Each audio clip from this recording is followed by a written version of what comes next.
Oh, I got it. I'll give it to my abuela. I'll take reindeer paper with, hey, where are you going? To T-Mobile! The holidays are better at T-Mobile. Get 4 iPhone 17s on us, no trade-in needed when you switch. Plus 4 lines for just $25 a line. With 24 monthly bill credits and 4 eligible port-ins on Essentials for well-qualified customers. Auto-pay plus taxes, fees, and $35 device connection charge. Credits end in balance due if you pay off early or cancel. Contact us. Finance agreement 256 gigabytes, $830 required. Visit T-Mobile.com. This report is brought to you by O'Reilly Auto Parts, your professional parts people. Get up to a $15 O'Reilly gift card after rebate with the purchase of select pairs of wiper blades at O'Reilly Auto Parts. O'Reilly Auto Parts. Be sure to follow us on Instagram at TheFan965 for behind-the-scenes videos like MVP Monday, Chiefs Take Tuesday, and Best Bets. This is your home for Kansas City sports. 96.5 The Fan, KFNZ, FM and AM, HD1 and HD2, Kansas City, an Odyssey sports station. From Montana to Mahomes, his call has been synonymous with Chiefs football. Touchdown, Kansas City! He's the voice of the Chiefs kingdom, and he joins the drive every Monday at 4. You can't doubt the Chiefs! You can dislike the Chiefs! You can disrespect the Chiefs! You're gonna have to deal with the Chiefs! Here's Mitch Holthus. Let's head to the phone lines right now to be joined by the voice of the Kansas City Chiefs, Mitch Holthus. He is brought to you by GEHA, Government Employees Health Association Incorporated, and also by Silverstein Eye Center. Achieve your best vision and experience outstanding patient care at Silverstein Eye Center. Mitch, happy to have you pop on with us today. Yeah, good to be with you. I wish it was under better circumstances, but going to go right by Silverstein's place here real soon here on the way to the Blue Springs Kingdom show tonight. But your rough one yesterday, the game was almost as predicted as being right in the high teens, low 20s. That's the way that this game was going to be. And just critical points of the game all throughout the game that I can identify and want to talk about where the game could have been flipped. That's where we're going to focus on our discussion with Coach tonight. So let's start with that, because you're right. There were certainly some critical points in that game where this game was there for Kansas City to win. They just didn't make the plays. I think back to the red zone interception. You get an illegal procedure, an illegal motion on Jawan Taylor that negates a 15-yard gain. It is now 3rd and 12. Mahomes has to throw the ball out of bounds there or throw it incomplete. He throws an interception. And in a game that you just alluded to that was going to be tightly contested, played in the high teens, low 20s, every possession mattered. And to not get points on that drive was one of the things that did Kansas City in. Well, it's a bigger issue. And I don't know if you listen to my game day setup, my monologue, which is basically like a late-night TV show host, about 15 minutes to kickoff every time. I'll give a monologue, what I think is the theme, and sometimes I'll use literature, comedy, or movies. But I talked about the crucial nature of the game. It wasn't a must-win. It didn't eliminate the Chiefs in the playoffs. But it was crucial. But crucial games lead to crucial moments. And this was my thesis last week. I think I might have talked about this somewhat. But 9 times the Chiefs have had the chance to have the ball at the end of the second quarter and start of the third quarter.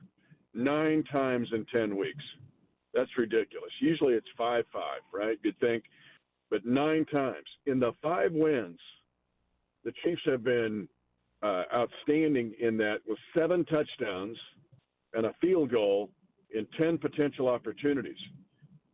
In the 5 losses, 1 doesn't count, the Chargers, because that's the one time they didn't have the back-to-back possession potential. But in the 4 losses, there have been 5 3-and-outs, a turnover on downs, no touchdowns, 1 field goal, and yesterday's interception. Do you follow wrestling? I mean, do you follow collegiate or high school wrestling? No, I don't. Like Mizzou wrestles, right? I wish none of the Division I schools in Kansas wrestle. Nebraska's got a good wrestling program. There's good Division II programs. Fort Hays State is a good wrestling program in Kansas. Like there's a kid, Dylan Cooper. He wrestled at Mill Valley. He's like a 3-time state champion. He was awesome. And now he wrestles at Arkansas Little Rock, and he's one of their main wrestlers, and they're lighter weights. But these games like the Chiefs had, and and this is something I talked with Coach tonight about. When you wrestle, there are times if you've got a hotly contested match, like if Dylan is up against someone equal, you got a chance to get a near fall and get some main back points or to get a pin in the second period. You don't have to wait to the third period. And so often we wait, hey, the last 2 minutes of the game, last 4 minutes of the game, and you can seize the game earlier than that. Like you can get the pin in the second period if you want to wrestle and get it done. Then it's over. Boom. Now in football, you don't have it over, but you can get it when you flip the game. Jacksonville, Buffalo, and now last night's game against Denver. To me, that's the crux of the matter. There are some very critical moments in games that go beyond the obvious that don't seem like they're critical because you have plenty of time and all your timeouts. And yet they become very, very important and impactful on who's going to win the game eventually. Right now, we're joined by Mitch Holthus, voice of the Kansas City Chiefs. He is brought to you by GEHA and also by Silverstein Eye Center. A couple of other mistakes that I've seen with this team. Let's talk about the deep ball, because I look at an offense that went out to go get Rashee Rice in the draft, also went to go get Xavier Worthy, and it just feels like the connection on some of those deep balls, it's just not there. What are you seeing? Is that a scheme thing? Is that a route running thing? Is that a foundational point from Patrick Mahomes? Why do you think they've been so inconsistent with the deep ball? Because they're hard to complete. Even you got Jamar Chase and Justin Jefferson doesn't catch them all. And that's when you take a shot, go deep, take a shot, go deep. Your percentage of completing those passes is relatively low for the most part. It takes a lot to get that done. And to get, basically, they got 150 yards out of deep balls in last night's game. You get the 61-yarder to Tyquan Thornton, and then you get the 2 defensive pass interference penalties on Riley Moss, which equaled 88 yards or so, or almost 90, over 90 yards. The point is, some of the vertical things were happening last night. Now, it's also the skill of the person at the end and the point of that play. Tyquan Thornton, obviously, is a good deep ball catcher. He can high point the ball, understands it. Hollywood Brown on an underthrow came back. That led to one of the DPIs. One, it's really hard to complete those passes. They're exciting, hard to complete. 2, it's on everybody. The accuracy of the throw, the route, sometimes those aren't tricky routes. Maybe they're double moves, stutter and go, a sluggo route. But most of the time, they're just a go. Just run, go, find it. But trying to run full speed at 20 miles an hour and track down a football at 40 to 50 yards is hard to do.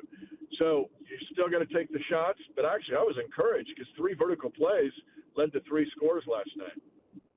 Right now, we're talking to Mitch Holthus, voice of the Kansas City Chiefs. Mitch, let's talk about the special teams. What did you see on the blocked extra point? I mean, from a math perspective, that honestly might be the biggest play in the game. After the touchdown, if you make that extra point, you go up 4 in that scenario. A major, major play in the game. We talked about special teams all season. What did you see on that blocked extra point? Well, go back to Super Bowl 57. Your point's well taken. Because when Leo Chanel blocked that extra point by the 49ers, it kept it a 3-point game. If it's a 4-point game, that's what I'm saying. Every little thing matters in a game like that. And if it's a 4-point game, the mentality for Denver changes somewhat. That depends on the discipline of the team. But if they know they have to have a touchdown, they go, all we need is a field goal to tie it. We're okay, which is what happened. But if you're down 4 and you got to have a touchdown, that's a whole different kettle of fish. So that block PAT was gigantic. It looked like a blown assignment. Those usually really aren't tricky to block. There's not a whole lot of awesome, intricate blocking schemes to do it. But it looked like they had an overload, which is what you do when you block those, particularly in the interior. And it looked like there was a communication assignment. I don't know. I'm curious to see what Coach Taub would say about it. But it looks like communication. Like, I'm going to block down, I've got to have B gap or whatever, but then they overload, or I'm going to block down on the A, they overload the B, and somebody else blocks the C and just leaves it right there. Doesn't happen often, but that's, I think, a communication issue. I'll get you out of here with this last one, Mitch. I imagine this conversation is going to happen to you at some point this week. You're going to be walking at the grocery store. You're going to be somewhere. Someone's going to recognize you, recognize your voice. And they're going to come up to you and ask you if the Chiefs are making the playoffs. What's your answer? Yes. Yes.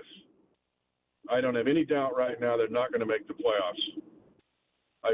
We've gone through this discussion so many times.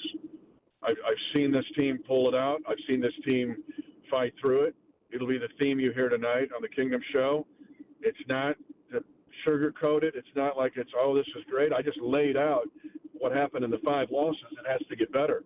You had the game last night where you've got the ball and the lead. You have the ball and the lead, and you have 3rd down and short. You have 3rd and 2 at your own 20.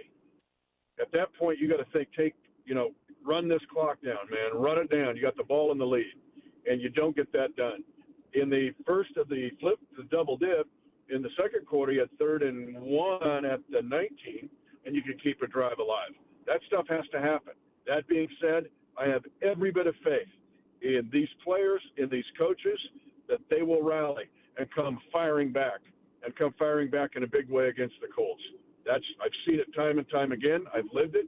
I get to be in the building. I see how they react to this, and they don't panic, and they don't flip out, and they don't just lose their mind or go, hey, that's it, I'm going to go to Cancun. That's not the way these guys are wired. These guys will make the playoffs. You can mark it, and if they don't, you can put this down and call me a fool, but they're going to make it. Last thing, Mitch, who's on Chiefs Kingdom today? A very special show, and I'm going to put a shout out there. And do me a favor, between now and 6, mention it a couple more times, because here's why. Noah Gray will be our guest tonight after Coach at the show at Blue Springs at the Hy-Vee. Now, here's why it's important.